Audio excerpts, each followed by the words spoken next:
In the autumn of 1943, deep within the nerve center of the Third Reich's aerial warfare machine, a team of Germany's most brilliant aviation engineers gathered around an artifact. It was a captured enemy fighter, but it felt like something from another world.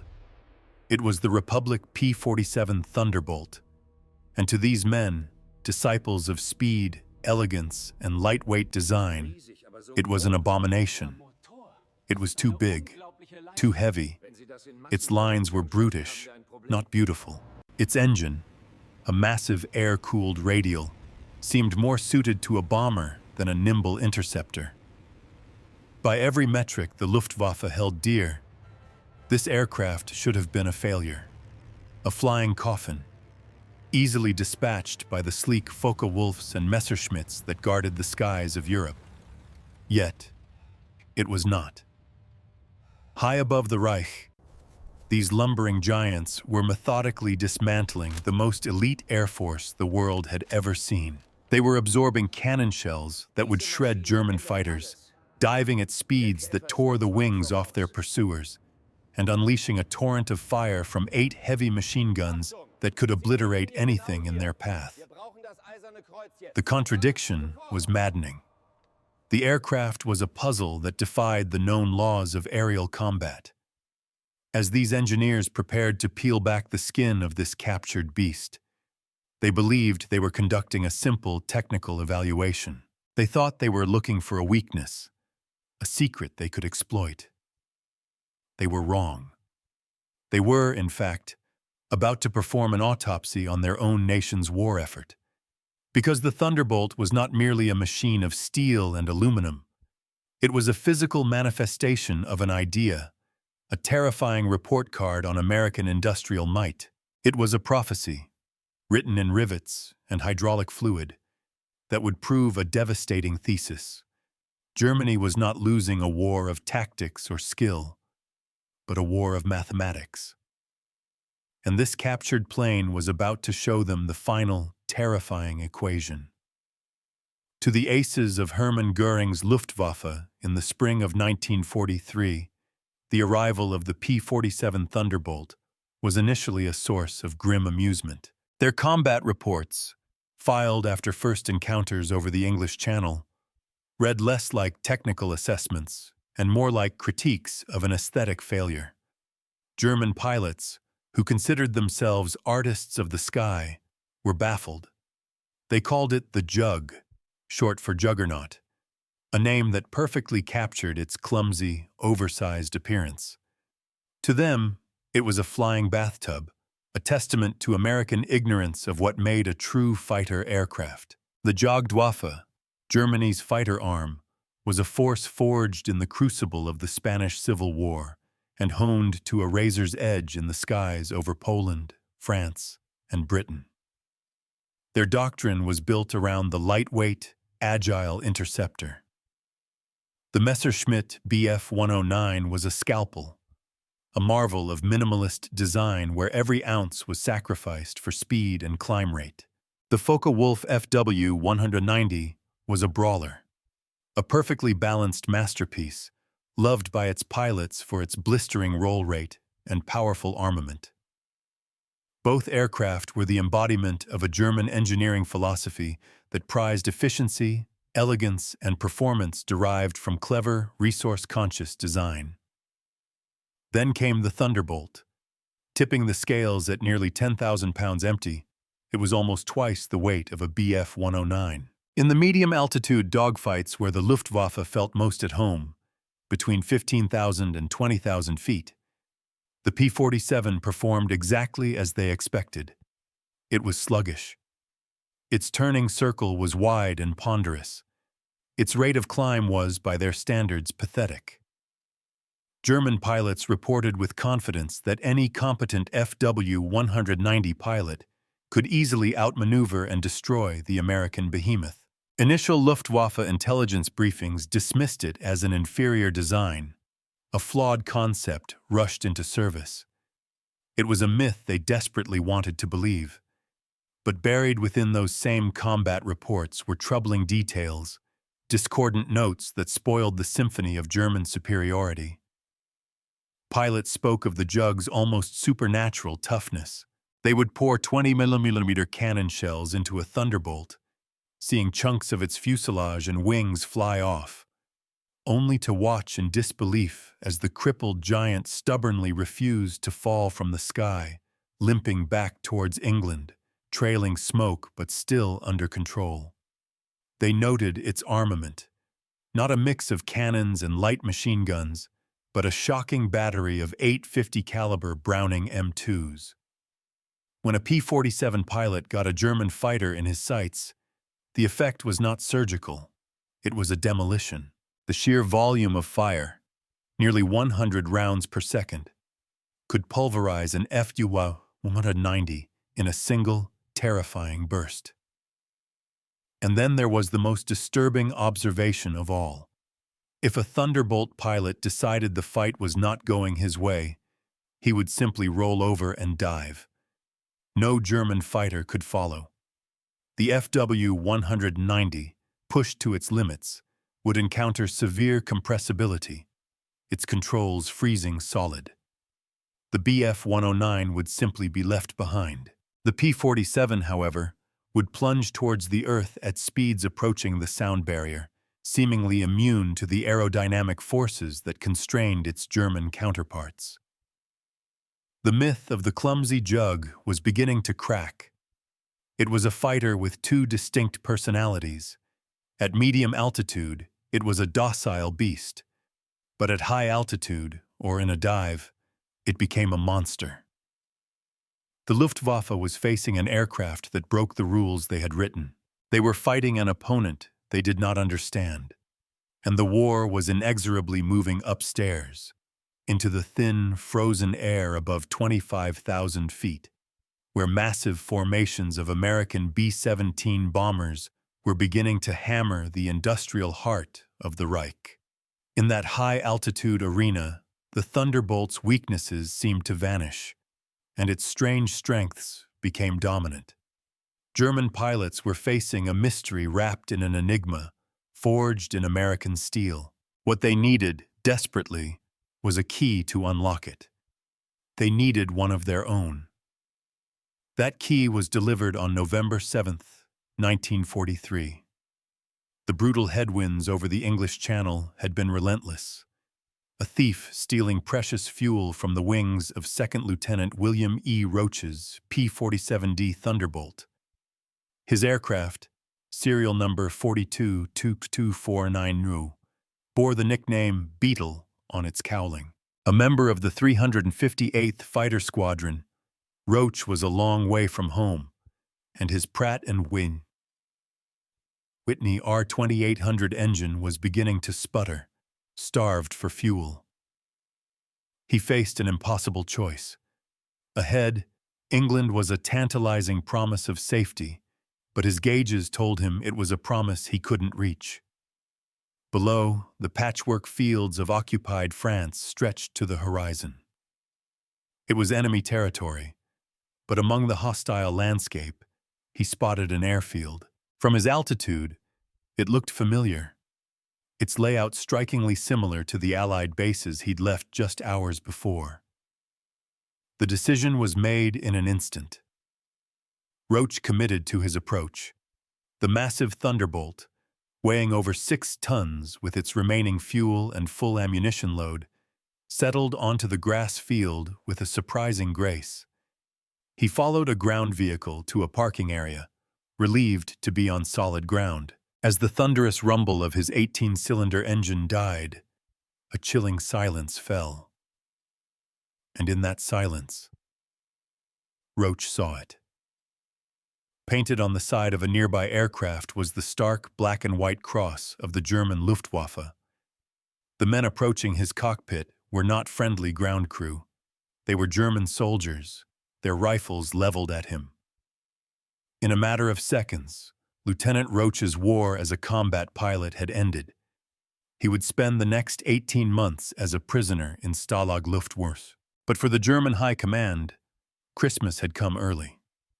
The local Luftwaffe personnel at Karpik airfield instantly grasped the magnitude of their prize. This was not a collection of wreckage fished from the channel.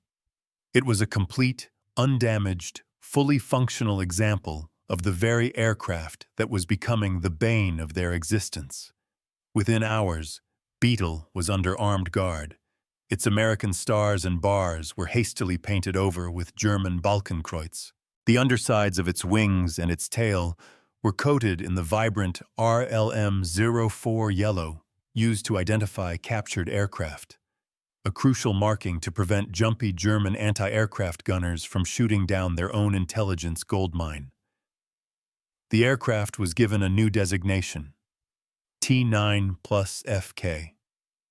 Arrangements were made for its immediate transfer to the most secret and important aviation facility in the Third Reich, the Erprobungsstelle Rechlin.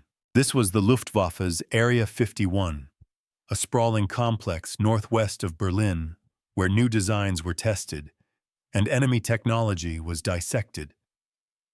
The puzzle had not just been observed, it had landed intact on their doorstep. The autopsy was about to begin, and the first man to hold the scalpel would be Germany's most respected test pilot, a man who would fly over 125 different types of aircraft during the war without ever crashing one. Hans Werner Lerche. The education of the Luftwaffe was about to commence. When Hans Werner Lerche settled into the cockpit of the captured P-47, his first sensation was not one of intimidation, but of profound confusion. As a master pilot and a trained engineer, he was accustomed to the logical, Spartan cockpits of German fighters. A Bf-109's cockpit was a tight, minimalist space designed for one purpose: combat. Every gauge, every lever was essential, and nothing more. The P-47 was different. It felt less like a fighter and more like the control room of a small factory. His eyes scanned an instrument panel crowded with what seemed like twice the number of dials and switches he was used to. In his memoirs, he would later write, "The P-47 cockpit could baffle even an experienced pilot. I gradually managed to ascertain the function of most of the levers and instruments, but there were also some obscure controls, the meaning of which was not immediately clear to me. Where German pilots manually adjusted their engine's mixture and propeller pitch in a constant, delicate dance, the Thunderbolt seemed to do much of it automatically. Strange levers hinted at complex systems for managing oil coolers, intercoolers, and something the Germans had only dreamed of perfecting: a turbo supercharger. This wasn't just a different layout. It was an entirely different philosophy about the relationship between man and machine. The German approach demanded the pilot be a master of his engine.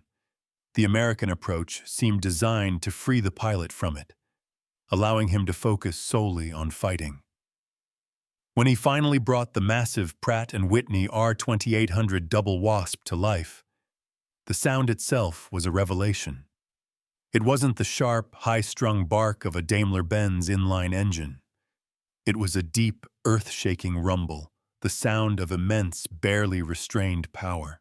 On takeoff, the Thunderbolt felt every bit as heavy as it looked, consuming a huge length of the grass runway.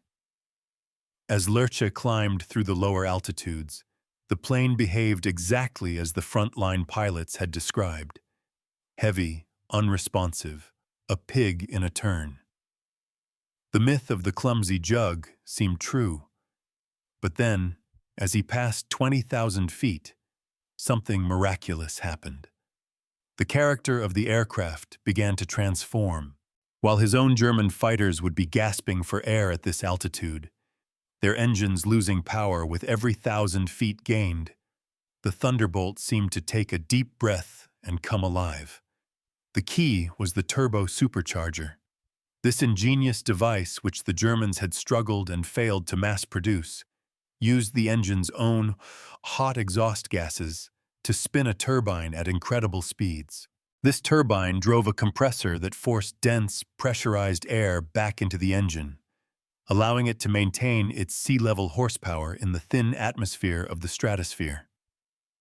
At 25,000 feet, an altitude where a Bf-109 was struggling at 70% of its power, the P-47's engine was still delivering its full 2,000 horsepower. Lurcha pushed the throttle forward and felt a surge of acceleration that was simply shocking for an aircraft of its size. He rolled it into a dive, and the plane responded with what he described as an enthusiasm bordering on violence. The airspeed indicator needle swept past 500 miles per hour, entering a realm of speed where German airframes would begin to buckle. The airframe was immensely strong, a product of engineering that prioritized survivability over all else. The roll rate, even at this tremendous speed, was astonishing, faster than the legendarily nimble FW-190. The mystery was solved. The P-47 wasn't a clumsy failure. It was a specialized high-altitude weapon. The Americans had deliberately sacrificed low-altitude performance for absolute dominance in the stratosphere, precisely where their bombers needed protection. Any American pilot in trouble could simply roll over and dive away, confident that no German fighter could possibly catch him. Lurcha's initial flight report sent shockwaves through Luftwaffe headquarters. The Jug was no joke. It was a purpose-built predator, and its hunting ground was the one place Germany was most vulnerable. With the flight characteristics now understood, the engineers at Rechlin began the second phase, a complete forensic disassembly. They were no longer just pilots, they were coroners, and their subject was Beetle. What they found would prove far more disturbing than its high-altitude performance. They started with the engine. The R-2800 was a masterpiece of industrial art. Its 18 cylinders were arranged in 2 rows, displacing a staggering 46 liters. But it wasn't just the size. It was the quality. The pistons were forged from high-grade aluminum alloys. The exhaust valves were sodium-cooled to withstand immense temperatures. The crankshaft was made of a steel alloy that German metallurgists examined with a mixture of envy and despair. They simply could not obtain materials of this quality in the quantities required. Every single component, from the spark plugs with their superior ceramics to the flawlessly machined gears, spoke of a manufacturing process with zero compromises. There were no signs of material substitution, no shortcuts taken due to wartime shortages, desperate improvisations that were becoming standard practice in German factories. Next, they examined the turbo supercharger system. It was a complex web of insulated pipes and manifolds that snaked through the fuselage, a triumph of high-temperature metallurgy and precision engineering. The turbine blades had to withstand cherry-red heat while spinning at tens of thousands of RPM. The control systems were automatic and reliable. German engineers understood the theory perfectly, but the practical application on a mass scale had proven impossible. The required chromium, nickel, and tungsten were strategic materials Germany no longer possessed in abundance. The Americans hadn't just designed a superior system, they had built it thousands of times, casually installing it as standard equipment. It was a display of industrial capability that bordered on witchcraft. The analysis continued. Each discovery a fresh blow. The armament installation was a lesson in brute force. 8 heavy machine guns, each with its own generous ammunition box, all electrically heated to prevent freezing at 60 degrees Fahrenheit. The armor protection was extravagant. The pilot sat in an armored bathtub, shielded by over 200 pounds of steel plate and thick, bulletproof glass. This was a design philosophy that accepted massive weight penalties in exchange for bringing the pilot home, a luxury the increasingly desperate Luftwaffe could not afford. Even the maintenance access panels were a revelation. They were secured with quick-release fasteners, designed for rapid field repairs by mechanics working in the cold and dark. The Americans built their planes not just to fight, but to be kept fighting with ease. The ripple effect of this autopsy was immediate and profound. First, tactical memos were rushed to frontline fighter units. The advice was stark: engage the P-47 below 15,000 feet. Exploit its poor climb rate. But under no circumstances should you ever follow one into a dive. It was a tactical solution to a strategic catastrophe. Then the captured Thunderbolts, including another one flown to a German-held field in Italy by Tuskegee Airman Lloyd S. Hathcock, were given to a special unit called the Circus Rosarius. This traveling roadshow of captured Allied aircraft toured German fighter bases. The goal was to educate pilots, but the psychological impact was devastating. German pilots could now walk right up to the machine that was tormenting them. They saw its size, they touched its thick armor, they stared into the barrels of its 8 guns. The demonstrations confirmed their worst fears. The intelligence from Rechlin was not an exaggeration, but the greatest ripple effect occurred within the halls of the Reich Air Ministry. The detailed reports from Rechlin told a story that transcended engineering. The P-47 wasn't just a plane, it was the product of a system that had access to seemingly unlimited raw materials, a system that could afford to prioritize durability and pilot safety over raw performance, a system that could solve complex engineering problems, not with cleverness born of scarcity, but with overwhelming material and manufacturing superiority. The reports from Rechlin were no longer technical documents. They were an industrial obituary for the Third Reich. The P-47 Thunderbolt had proven that Germany wasn't just being outfought, it was being outproduced, out-resourced, and out-engineered on a scale they could not comprehend, let alone compete with. The domino had fallen, and it was now triggering a cascade that revealed the war was already lost. The revelations from the P-47 autopsy at Rechlin were a symptom of a much larger, incurable disease. Germany's war machine, for all its early brilliance, was built on a flawed industrial foundation. They had gambled on a series of short, sharp wars, what was known as the Blitzkrieg. But they now found themselves in a protracted global conflict of attrition, a war of production, against an opponent whose industrial capacity was not just larger, but operated on an entirely different plane of existence. The Thunderbolt was simply Exhibit A. Let us consider the engine alone. Pratt & Whitney, along with its licensee, the Ford Motor Company, produced over 125,000 of the advanced R-2800 engines that powered the Thunderbolt and other aircraft. To put that in perspective, Germany's entire wartime production of its 2 most important fighter engines, the BMW 801 Radial and the Daimler-Benz DB605 inline, combined, barely topped 100,000 units. America produced more of a single, superior engine type than Germany produced of all its combat engines combined. This was the terrifying industrial mathematics the German High Command now faced. In 1944, American factories churned out a staggering 96,000 aircraft. Germany, despite mobilizing its entire economy and using millions of forced laborers, peaked at around 40,000 aircraft. The United States alone built more P-47 Thunderbolts, over 15,600, than Germany produced of its legendary Bf-109 in the final 3 years of the war. And this pattern repeated across every category of military hardware. The Aluminum Company of America single-handedly outproduced the entire German aluminum industry. Individual American steel mills had a greater output than the entire Ruhr industrial valley.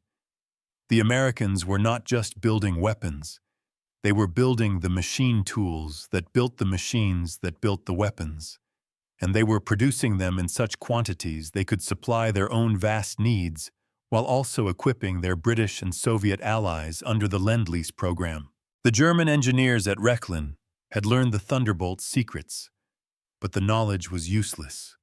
Understanding American industrial superiority did not grant Germany the aluminum, the steel, the chromium, the rubber, or the high-octane fuel needed to compete. Knowing how a turbo supercharger worked did not provide the high-temperature alloys or the precision manufacturing capacity needed to build one. The intelligence they gathered so meticulously served only to document the precise dimensions of their own impending defeat. The fates of the men involved provide a poignant epilogue.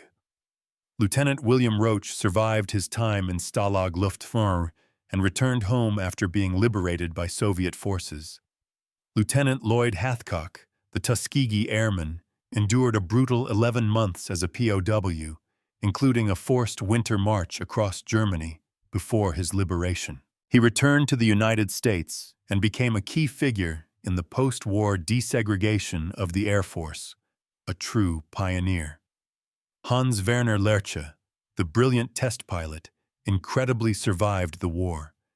He later shared his invaluable insights with Allied intelligence, his detailed memoirs providing one of the clearest windows into the Luftwaffe's technical world. And what of Beetle, the P-47 that started it all? It was recovered by American forces at Göttingen in May 1945, sitting in a collection of captured aircraft, a silent museum piece from the Luftwaffe's intelligence effort.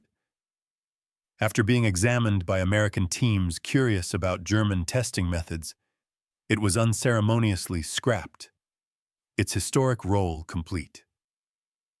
The legacy of the Thunderbolt, and the lesson its capture taught the Germans, is timeless. It demonstrated that modern industrial warfare, by the mid-20th century, had become a contest of systems.